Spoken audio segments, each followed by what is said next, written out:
Benjamin, today's a big day. I'm one lucky fella now, ain't I? Thanks to this monkey in a suit, I got 10 of you now. Makes working for an honest dollar look pretty bad now, don't it? With this green, I'm gonna get me a new muffler.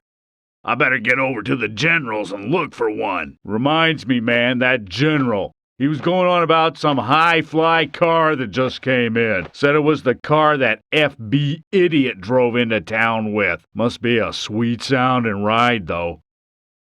I bet with a little tuning it would run pretty smooth. What do I care? It ain't my thing.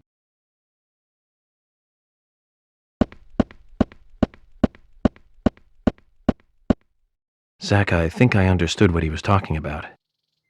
My car is at the General's junkyard. Let's get over there and see if we can get it repaired. I don't care what it's going to cost. That car has sentimental value.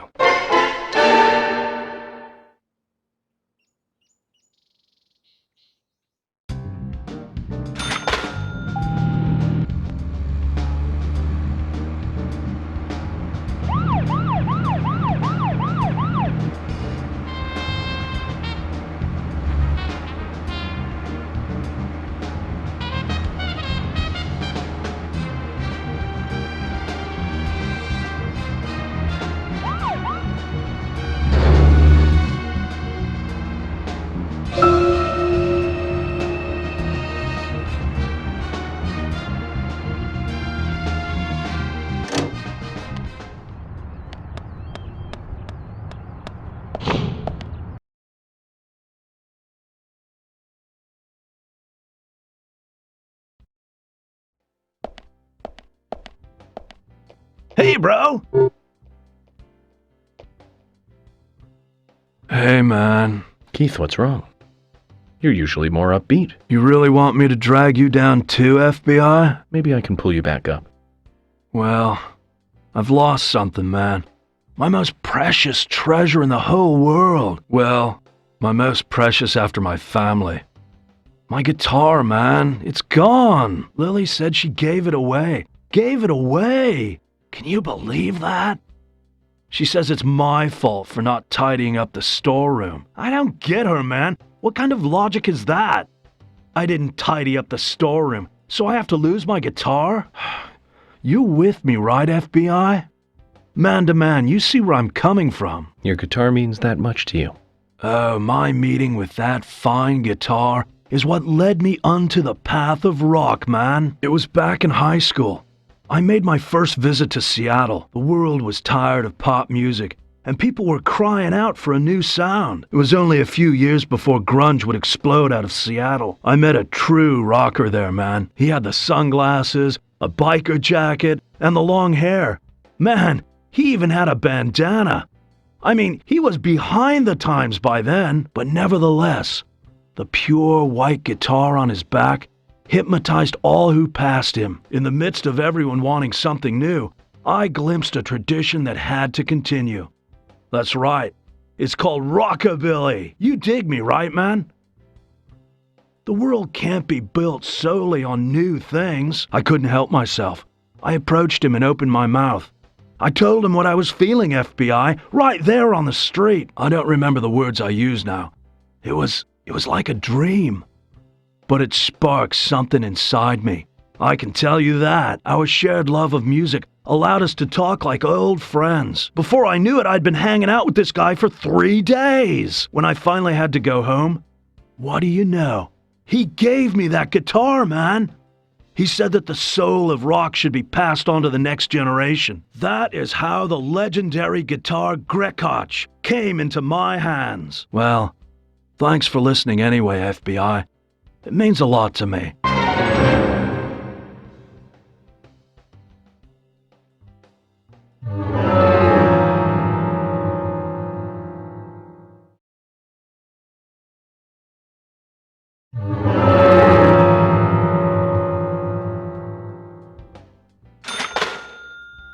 Hey, bro!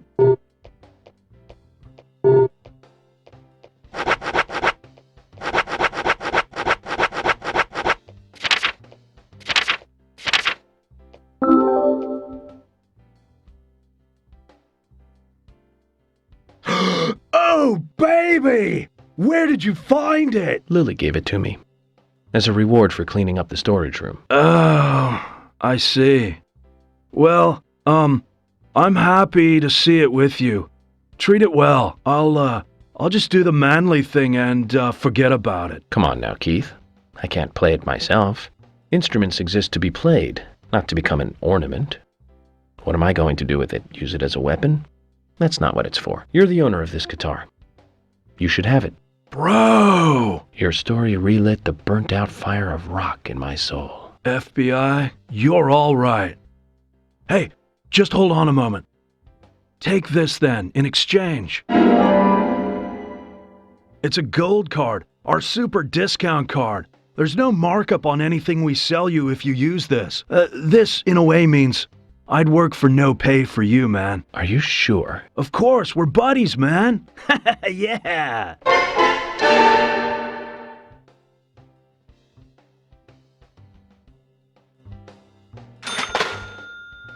Hey, bro.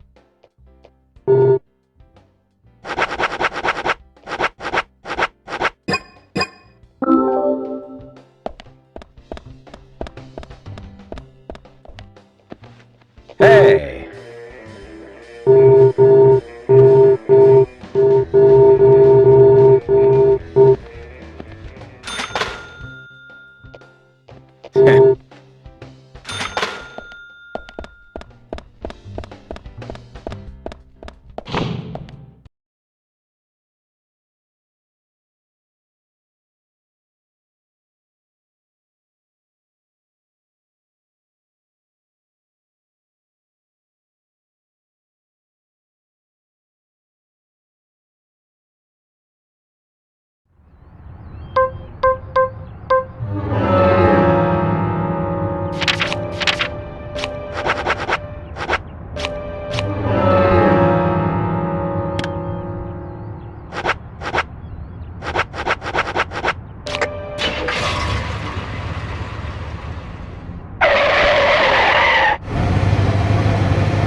Tell us to come here, and you keep us waiting. Is this the way the FBI treats their own people? Hello, George. I just had some things I have to do. You really are pushing it, you know that? I'm sorry if I upset you, but it was important stuff. To me, at least. That isn't the issue here. We are in the middle of a homicide investigation. He's not listening, George. I think we both know by now how little he thinks of other people's feelings. I'll be more careful. I promise.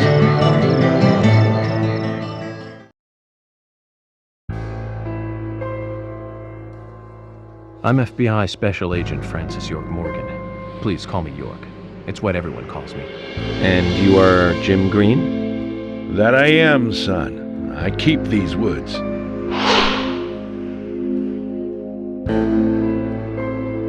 Well, you're doing a fine job. Well, I used to be a tree surgeon. And these two discovered the body. Yes, my grandchildren, Isaac and Isaiah.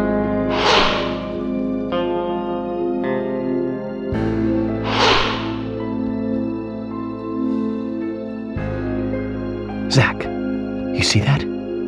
Twins. Just like in my dream. We gotta keep an eye on these two. I'm sorry. Could we talk away from the boys? I want to help your investigation, but I don't want them to hear this. Very well. Emily, please. I'll just take them over there then. Thank you. Hold on. Don't do anything without asking me. These children were the first to witness the crime scene.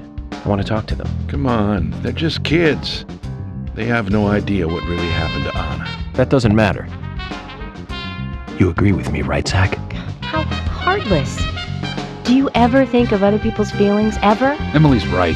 That's stone cold, even for the sake of investigation. Children see things in pure, simple terms. They may have seen something we adults would never spot, and they are here at our request as well. We could at least chat with them and see if they want to make a statement. Are you serious? I never joke about matters like this. Oh my god. Don't worry. They aren't as fragile as you think. Look at them, standing so upright there.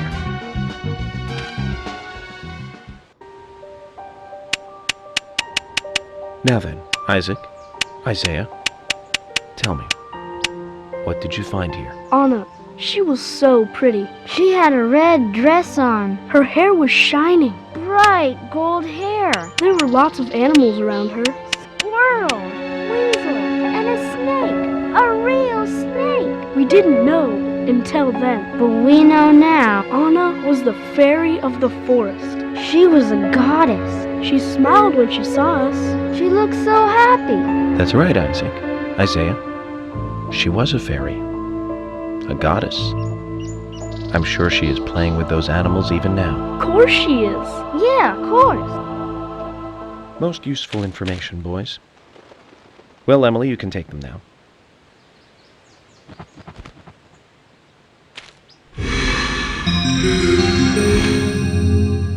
Okay, Zach. This is where Anna's body was. And that means our unsub, our unknown subject, was here too. So, what happened here?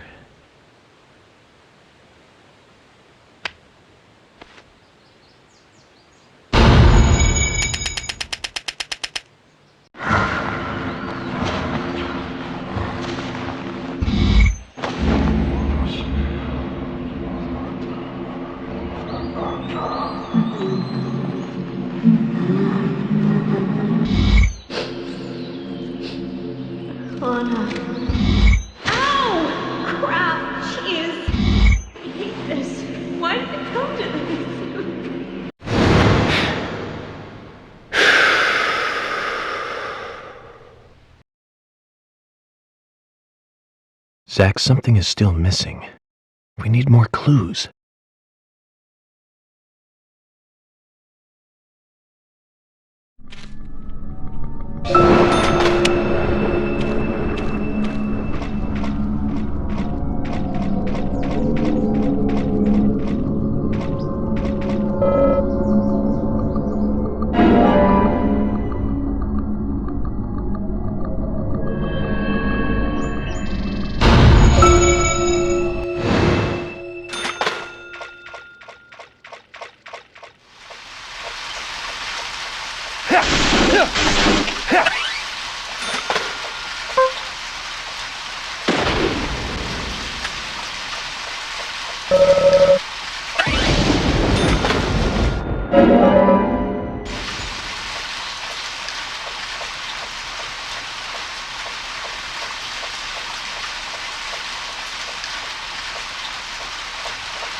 seen one of these in a long time.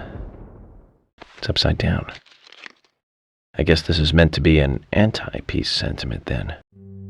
These holes on the ground were made by high stiletto heels all around here. And this depression here, Agent Morgan, I see what happened here. He hung her from the tree and put on her shoes. He was really enjoying it.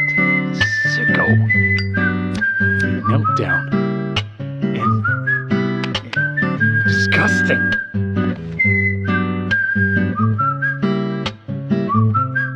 George, you certainly have a vivid imagination. An interesting theory. Don't you think, Zach? What was his name again? That Hollywood producer. That's right. Joel. We really ought to introduce George to him, Zach. Profiling is a little different from writing a screenplay, though. An idea being interesting doesn't make it fact. Let me enlighten you, George. The footprints reveal that one of the heels were missing from the shoes. And they're different from Anna's shoes that we saw at the office. Furthermore, there would be even more disgusting evidence if he did kneel and, well, do as you suggested. If you want proof, go ahead and try it for yourself. He knelt here for a reason other than simple perversion. Zach, what was he doing in front of Anna?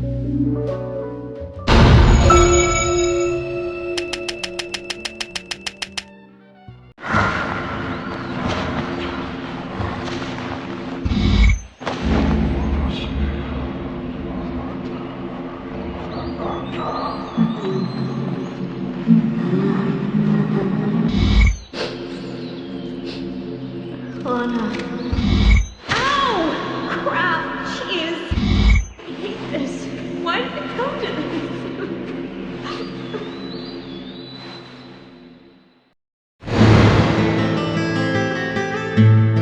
Now I get it. He was kneeling to pray in front of her. Just like the twins said. She was a goddess. The unsung, or unknown subject, offered prayers to Anna's body. Its bitten-out tongue, massive body wound. Once dead, Anna was transformed from an object of despite into one of worship. So, who is Miss Stiletto Heels? The steps are close, coming up to the body, and then farther apart, going away. There was a reason to hurry away then. That settles it then, George. Miss Stiletto Heels is a third party here. She's not the murderer. No one runs away from an object of worship. She could be another victim who was with Anna. Or perhaps an accomplice who fled for some reason. She is also one who took whatever it was Anna was holding on to in her hand. But why? Why did she leave her here? Only Miss Stiletto Heels knows the reason for that. She might know something about the man with the reversed peace mark, too.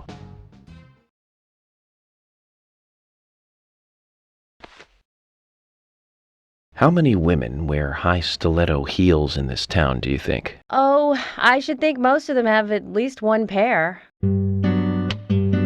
I do too, before you ask. But nobody would come all the way out here wearing them, except maybe one person. Don't keep me in the dark, then. Who might this elegant lady be? Diane, the owner of the art gallery.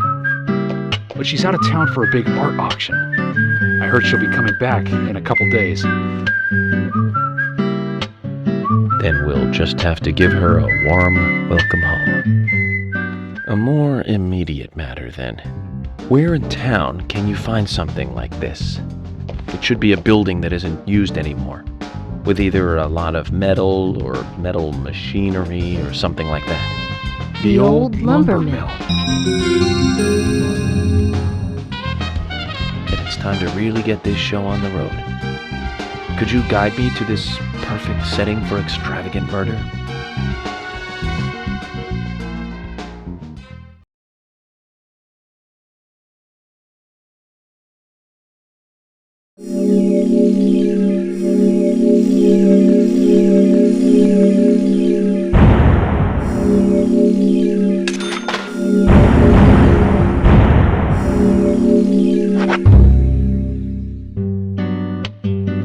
The lumber mill is pretty far from here. If that's where she was killed, why would the killer go to all the trouble of carrying her all the way here? I don't know yet. My profiling instincts tell me one thing is for sure, though. The unsub's personality is totally different before and after the crime. The unsub killed her in a brutal, horrifying way, and then displays powerful adoration after she's dead. Something close to love. That could well be the key to all this. I will say this, though, George. Profiling is a risky business. Of course, if the unsub planted those stiletto footprints himself, well then, everything I've just said falls apart. But there's no evidence that he left those stiletto footprints. I'm sure we have Miss Stiletto Heels to thank for those tracks. All I can do is deduce the unsub's feelings in light of the evidence, and carefully figure the unsub's MO, modus operandi, his way of thinking. It usually unveils something that a normal forensic analysis may overlook. That's my way of profiling. It's not for everyone, but it works for me.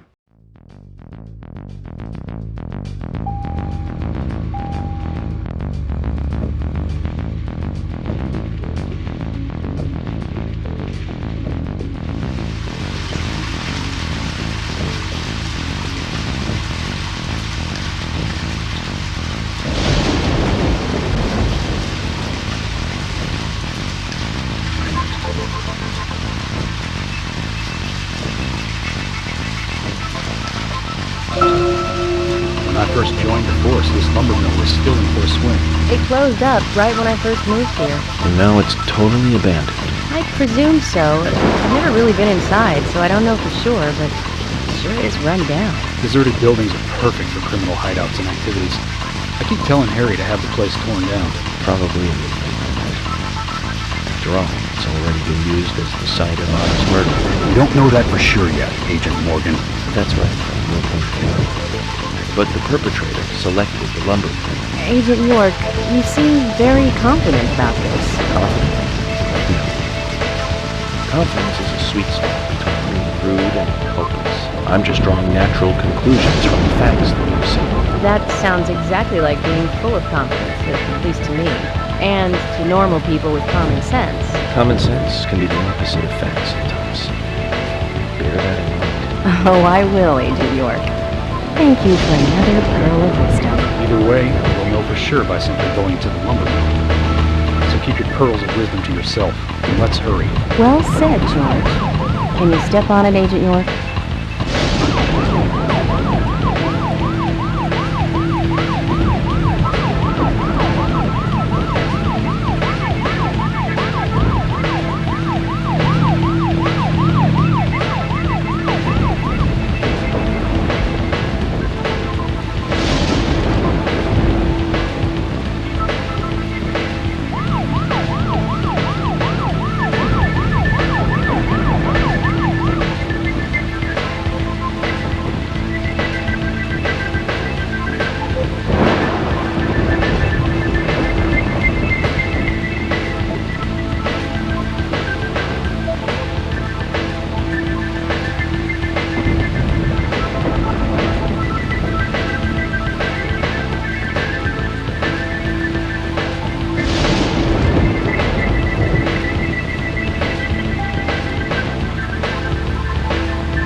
I'm going in alone. You two stay here.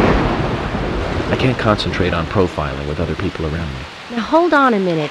We're investigating this case together. Listen, I can't risk the crime scene being compromised by you two. What are you saying? You're not the only professional law enforcement officer here, Agent Morgan.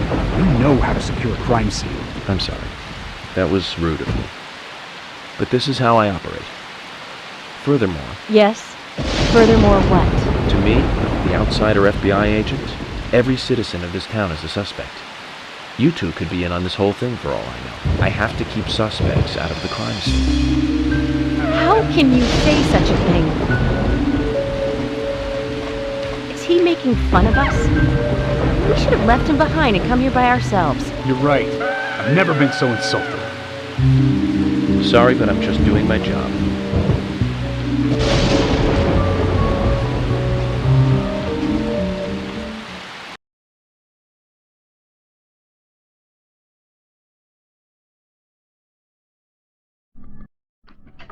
Did you hear that, Zach? If they're pros, then we should let every first-person shooter gamer out there join the SWAT team.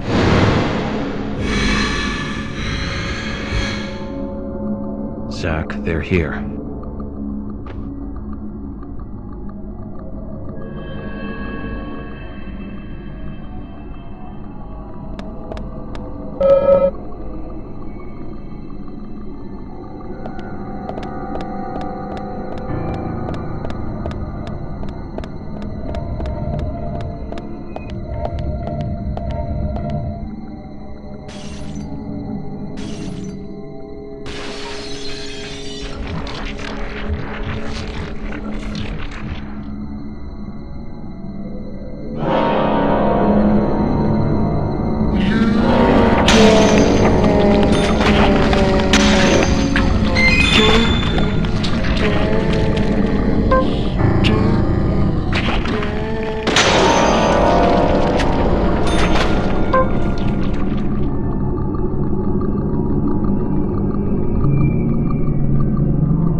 Just as I thought, Zach.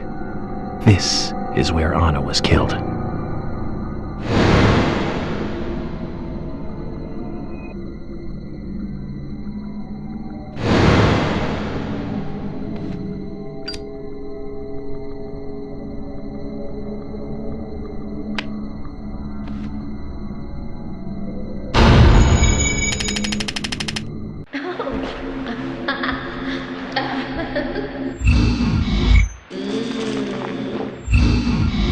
Hey,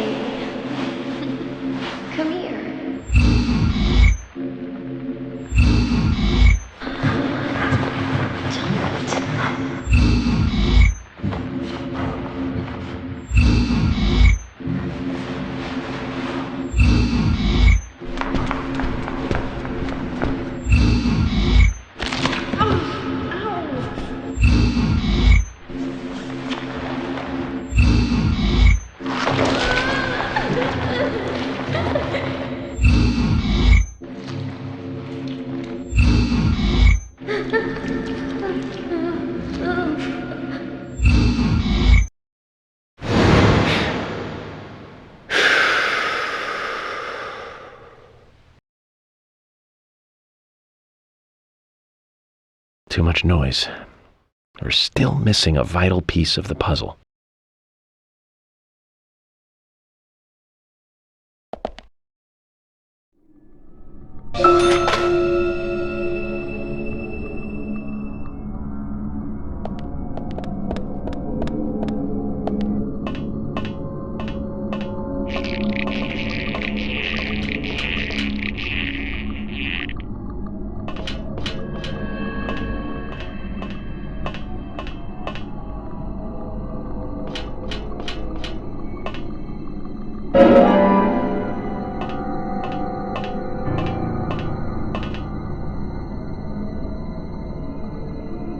Zach, it's almost like an altar.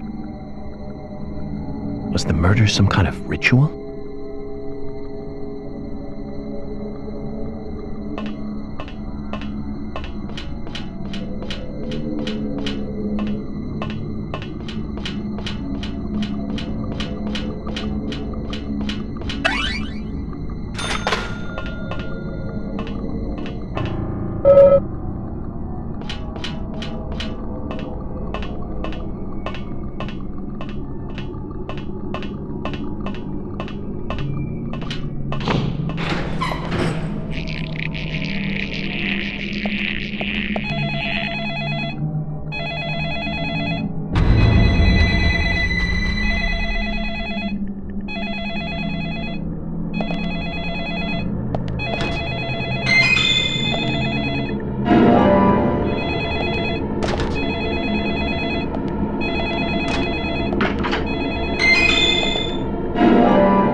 you